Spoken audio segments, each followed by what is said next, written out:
On today's show, we're going to explore Facebook ad objective and targeting changes with Ali Bloyd. If you want to understand how to benefit from all these changes, and you're going to want to stick around. We believe that with smart marketing, you can compete with the largest players in your industry. I'm Michael Stelzner. Welcome to the Social Media Marketing Talk Show. By the way, some research for you. 91% of marketers say they want to learn social strategy. And there's a good chance you're in the 91%. We've assembled some of the best social strategists in the world. And guess where they're going to be speaking? At Social Media Marketing World in San Diego this March 14th, 15th, and 16th.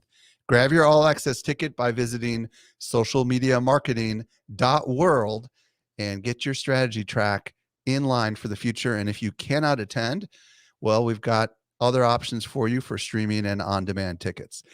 And now for this week's expert guest.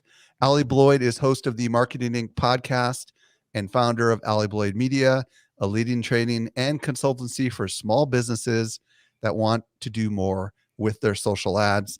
Ali, welcome back to the show. Thank you so much for having me. Always excited to be here with you, Mike. I am super excited to be with you as well. So there's been a number of changes from Facebook since you were last on the show. And the first one I want to talk about is called ODAX. And I know people are like, ODAX? That stands for Outcome Driven Ads Experience. So first define what the heck this is. What is an outcome driven ads experience and kind of what do we need to know? Yeah, so I actually really like this change. And this is essentially taking their 11 ad objectives and it's going to be consolidating those down to 6 objectives. And those 6 objectives are going to be outcome based. So, what are you actually looking for in terms of an outcome, not which ad objective would you like to select? And we do not know what your ideal outcome is actually going to be. So, ultimately, the ad objectives as they are now, in my mind, they're already outcome based, but just from coaching and training so many different marketers and small business owners, this is always a major question and something that tends to confuse a lot of people. Which ad objectives am I really very, very important in terms of how your ads actually perform. So what they're doing is they're taking those 11, they were previously broken down into 3 categories on your screen in Ads Manager when you're creating a campaign, and they're now going to have 6. So those 6 are going to be awareness, which is also kind of an existing objective as it is now. They're going to have traffic, which is also an objective we currently have. Engagement, which will now kind of have a few different things that you can do inside of it. Leads, which is also going to contain the conversion objective and the messages objective and the lead form objective, lead generation objective, all into one. So you'll Oh, it looks like we have some technical challenges. All right. Well, while we're waiting for Ali to come back, I will go ahead and explain to you all what those objectives are again. There's 6 objectives that we're aware of: awareness, traffic, engagement, leads, app promotion, and sales. Now, I do not understand these objectives, so we're going to have to hang tight for a second while Ali comes back. So while we're waiting, I'm going to go ahead and just do some shout outs. I'm going to say hello to John, and looks like Ali is back. All right. Welcome back, Ali. Hey, so sorry. I have no idea what happened there. So we lost you as you were talking about, I believe, the leads objectives and Yes. whatever you were about to talk about next. Yeah, so the leads objective, that is combining lead generation, messages, and conversions into one place. They're also going to have app promotion and sales. So instead of having people just kind of pick these different objectives, which don't really have definitions associated with them on the Ads Manager dashboard, they're going to choose what is my ideal outcome. And then the options that they see as they're going through the ad set and the ad setup are going to be a little bit different as well. So you'll actually be able to choose several different conversion destinations within one ad. So while it's kind of hard to describe without having this new ODAX view of the ads manager dashboard in front of me, I do think it's going to be a positive change because it's simplifying the decisions that someone would need to make before setting up a campaign. And it's also going to give a little bit more flexibility in terms of maybe you want the same type of result, but you have a few different places that people would be able to go in their destination to get that result that you're looking for. So it is more of a consolidation. They're trying to simplify this so that people will be able to choose better objectives that fit their outcome instead of potentially choosing the wrong one. So is this just a reorganization or is there something more here? Do you understand what I'm asking? In part, it is a reorganization, but they are now going to have more options inside of the ad set area and the ad area, depending on which one you're going to be choosing. So we will see a slight change with some of the conversion optimization events that they currently offer, at least as they are now. But based on everything I know about this, before it's officially rolled out, which is going to be just over time throughout this year, some people will have it early, some people won't have it until the end of the year, most likely. I do think there's going to be some simplification in terms of the different options that you have to select at different ad set or ad levels in your account. But the goal is supposed to be to make it easier, fewer campaigns potentially that have the same goal, where previously you can only have one ad objective per campaign. So if I was running a lead generation, a messages, and a conversions campaign, they all have the same goal. They're all about the same offer. But the way that someone is actually expressing their interest or taking the next step, that's just at a different destination. I would actually be able to have all of those in one campaign, and having your ad account itself simplified in that way is really important in running ads properly. So I do feel like this is going to be a great change. Obviously not thrilled that, it's just one more ads manager dashboard update, which means so many of my previous tutorials are going to have to be redone. But I do think overall it's going to help a lot of people who are trying to run ads. So it looks like on the 19th of January, which is not just but a few days before we're going live here, they've changed some of the targeting options, some of the detailed targeting options. It looks like they've removed some targeting options. Facebook has. So can you kind of tell us which ones they've removed and maybe how this might impact some marketers? Yeah, absolutely. So there are 4 main categories that are being removed. One of them is health causes. So this is not to be confused with health conditions. It's like someone expressing interest in breast cancer awareness, or maybe there's a national day that is supposed to bring awareness to a certain condition. That's going to be removed. Sexual orientation. And this isn't just like expressing your sexual orientation. This is really, a lot of interest that would surround sexual orientation as well. Religious practices. So again, not just based on what someone says their religion is, but their interest in specific events or leaders or different types of Does that mean churches. like Easter would not be something you could, you understand where I'm going with that? I do. And I feel that is very likely that it's going to be able to be removed. And then also political beliefs. So again, not someone coming straight out and saying what their beliefs are, but the things that they're potentially engaging with, or the different causes that certain political beliefs may care about, you're not going to be able to target by those either. So even though there's 4 categories, there's going to be a lot of targeting options that fall within those 4 categories that are now going to be removed. So I'm kind of, split in terms of how I feel about this. I have always felt, and I know we've talked about it actually on the show a few times, that the third-party data aspect of Facebook targeting, a lot of people were not thrilled about that, because this was data that, was really based on their personal browsing habits or information being shared by other institutions to Facebook that was allowing that targeting to be possible. But with a lot of these are things that people are voluntarily expressing interest in on the platform itself. So it's first party data, and we're not going to be able to use that to target any longer, which, I don't necessarily feel that any of those things are particularly intrusive if you are expressing openly on public platforms. And it is that first party data, like I mentioned. I do think it's going to make it challenging for certain businesses, not all businesses, obviously. If your Especially the product or religious stuff, right? The religious practices, like if you're yes. if you're Jewish and you're practicing a certain ritual, and you sell something that goes with that ritual, like Yep. Hanukkah, and the candles and Hmm. all that, all of a sudden you can't target that anymore. Yep. That feels like that could be a problem. I Um, agree. and Reed's got a question here. He's asking whether or not you think this is partly related to iOS 14, or do you feel like this is something totally different? So I feel like this is different because iOS 14 was really removing a lot of those third-party data targeting options, which I was pretty supportive of and still am, because I don't feel like people are aware that that data is being used to kind of help people target them.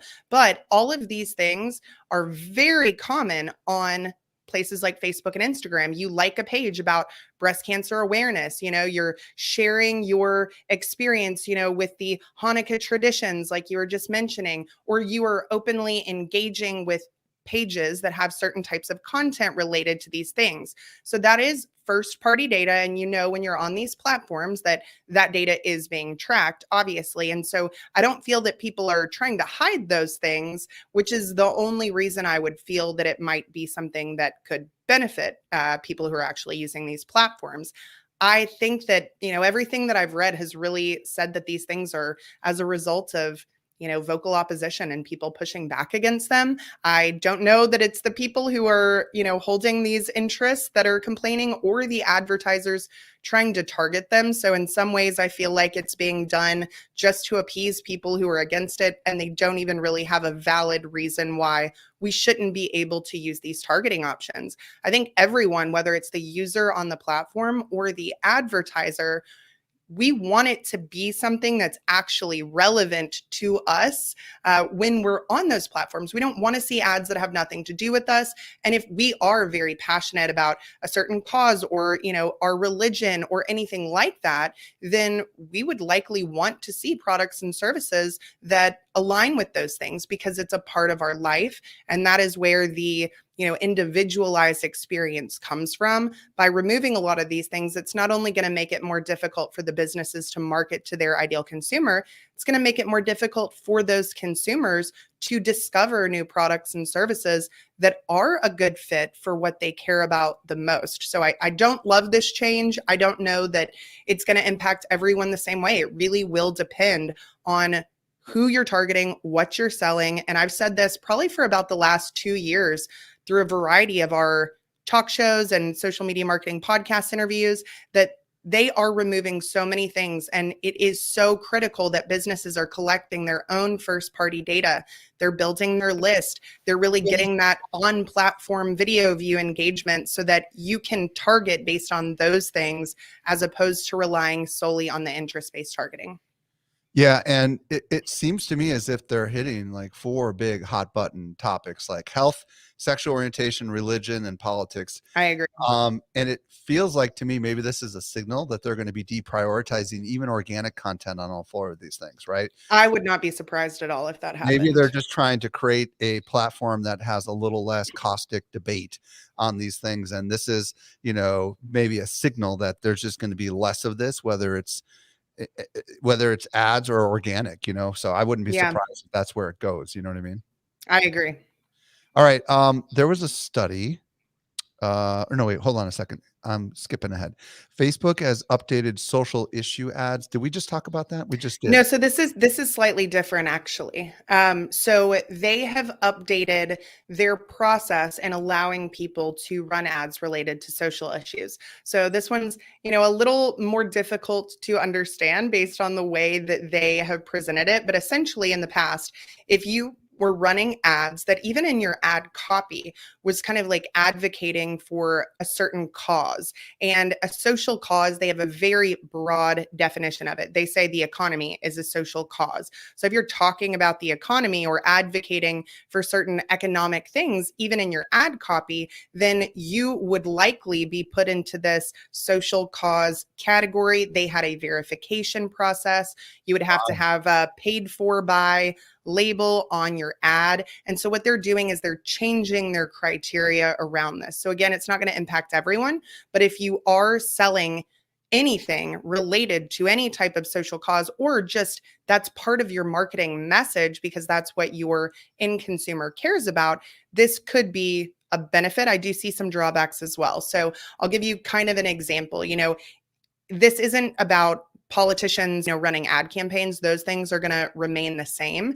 But if you have an ad that is focused on selling a product or service itself, and that's the call to action, and that's the action that you are getting someone to take, it has to be paid. It can't be free content, which this is where it gets a little confusing, but they're not going to require that process for a business like that, which I think that is a good thing in a lot of ways, because there are many businesses that they do have some sort of aspect to their business or their audience. It would be a direct tie into what they're selling, and they want to put that in their copy, but they're not a social cause organization or a political organization. So they're going to be able to bypass any of those previous requirements. However, if your product, I would say product specifically, has any social cause directly on the product, then that will still have to go through that previous process.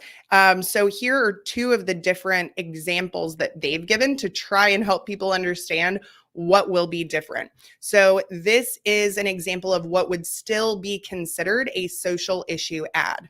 Our speaker series for the year is starting soon. John Smith, economist and founder of a leading finance publication, will speak about the latest market fluctuations and today's need for tax reform in the United States. Visit our website to learn more. So that will still be considered as a social issue ad. And the reason why is because it doesn't promote the sale of a ticket or products or services related to it. It's a free informational type of call to action. That's going to be considered still a social issue ad, even if they don't necessarily even consider their own business to be a social issue business. Yeah. So this is an example of one that would no longer be considered a social issue ad. Our new show, The Only Future, on how we can tackle climate change will premiere next month in your city. Purchase your early bird tickets now for $10. So the rationale behind this is that the sale of the early bird ticket isn't advocating for a social issue, even though the business and the event itself is advocating for a social issue. Oh, so wow.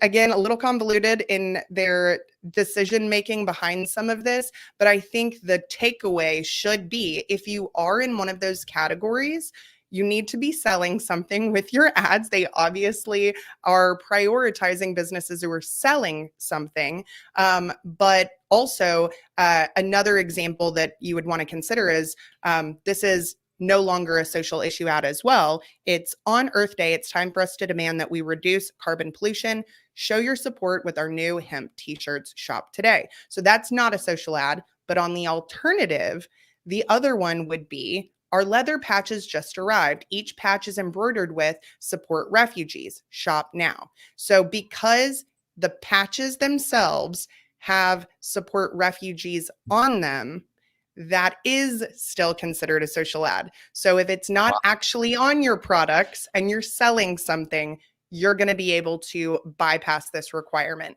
So I think people are just going to really have to look at what those requirements are, take a look at their own products and services, and say, how can we try and benefit from this change? Maybe it is by selling more things as opposed to doing only free lead magnet type of campaigns. And maybe they just don't want to necessarily focus on showcasing certain products that have those social issues or those slogans or things like that directly on them. They may want to highlight a different product. So it's going to definitely apply to some people. Some people, it will not change their experience at all, but it is something that might be a little confusing for those businesses to try and figure out the best way to implement this.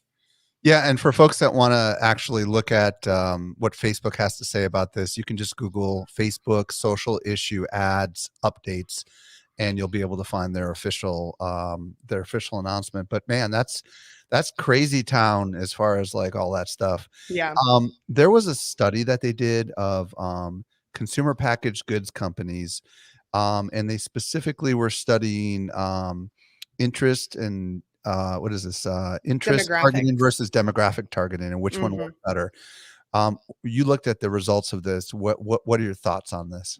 Yeah, so overall, the results were not incredibly different. And for the most part, I'd say the biggest takeaway is that the increased reach is something you must focus on. So I've seen this a lot just in action with my own business and the businesses that I work with.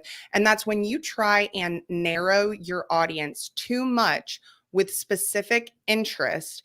Oftentimes, it's really cutting that audience size significantly, which means that you're just out of the box going to have a decreased reach compared to, let's say, a more broad demographic based audience. So if your reach is stumped a little bit, your ads have to be extra good to overcome that challenge. And so what they're saying is, we have seen a slight increase in those more broad demographic based audiences because you have the ability to get more reach. And even, a mediocre ad, if the reach is greater and the CPM is lower, you have the ability to reach more people who could be a good fit for the same cost that you might be reaching a smaller audience, fewer reach, fewer impressions. And so they are somewhat advocating in this study that the more broad demographic based audiences are going to give you improved performance. So I've kind of seen this, in action in both ways. I definitely encourage people to test those more broad demographic based audiences. However, you don't want to sacrifice being broad for reaching people that are not a good fit for your product and service. So for example, if there is a very specific age range that people are buying your product and service, you don't need to open this up to all ages just to get that additional reach. If you know that 25 to 55 is your demo, then do that. Select those options. Same way with gender. If you know that 90% of your clients are female, you don't need to do female and male targeting in the same ad set just because you want your audience size to be larger. So definitely something to consider. There is a trade-off both ways. Larger audiences have more opportunity, but as you know, Mike, I work with a lot of small businesses and their audiences sometimes are what they are. If they're serving a local market, that's definitely a good time to look into those demographic based audiences, because most of the time, if you're trying to do interest based, you're going to have to add 100 different audiences just to get to a decent size, because there are likely not that many people in any interest category living in a 30-mile radius. However, that can work well too. You do just have to add a lot more interest. So I think that just keeping that as a testing option always is very important. Let yourself have some of those more broad, larger audiences compared to maybe a little bit smaller, more interest-based audiences.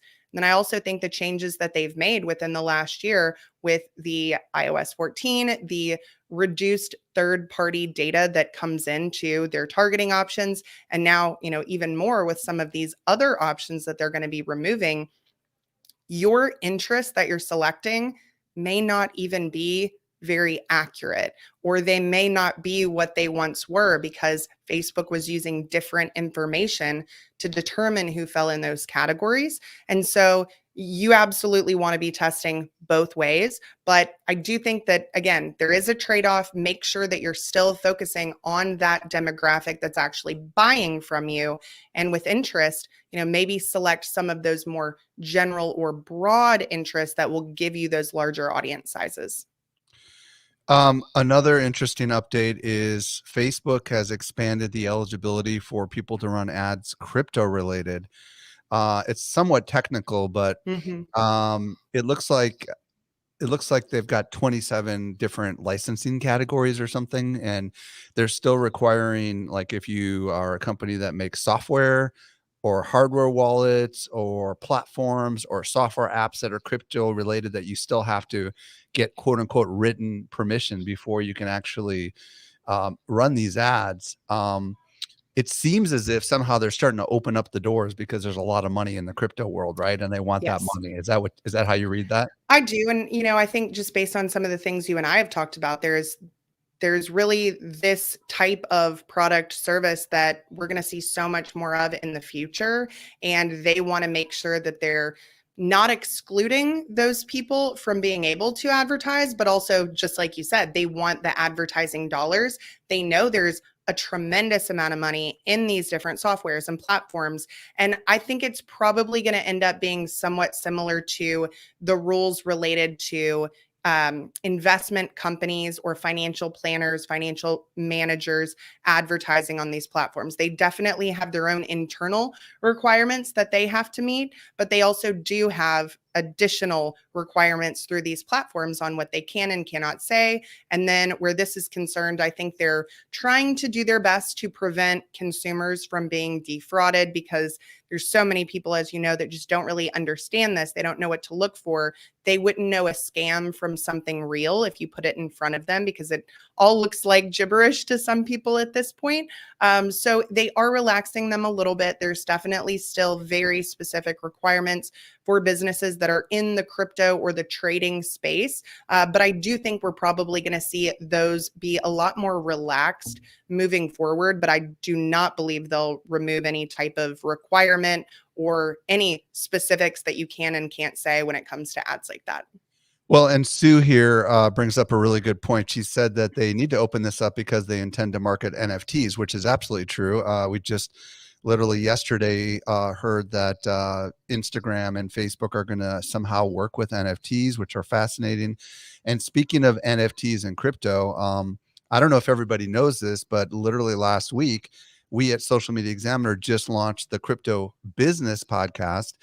And this is designed to help entrepreneurs, marketers, and creators understand this whole Web3 world, NFTs, DAOs, social tokenomics, and what it's going to mean for business. And we are beginning to cover this space at Social Media Examiner. So everybody go check out the Crypto Business Podcast. And on a secondary note, all these ad changes that we've been talking about, they're going to keep coming, right? And what's great is there is a place that you can go to learn about this stuff.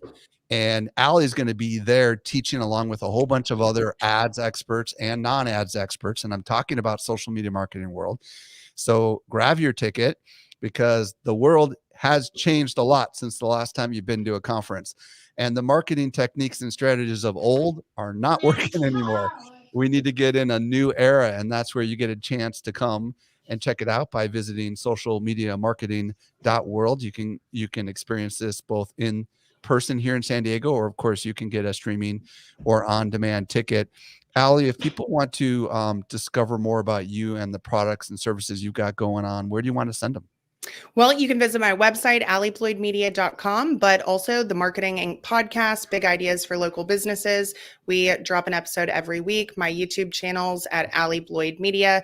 Great, very in-depth content on Facebook ads and really everything that surrounds that. And I would love for any of you guys to reach out on Facebook or Instagram or YouTube. I'm pretty much Allie Bloyd or Allie Bloyd Media, wherever you are looking for me. So I would love to connect. All right, everybody. Until next time, may you be wise with your marketing decisions, because these times they're changing. We'll catch y'all next week. Bye. Bye-bye.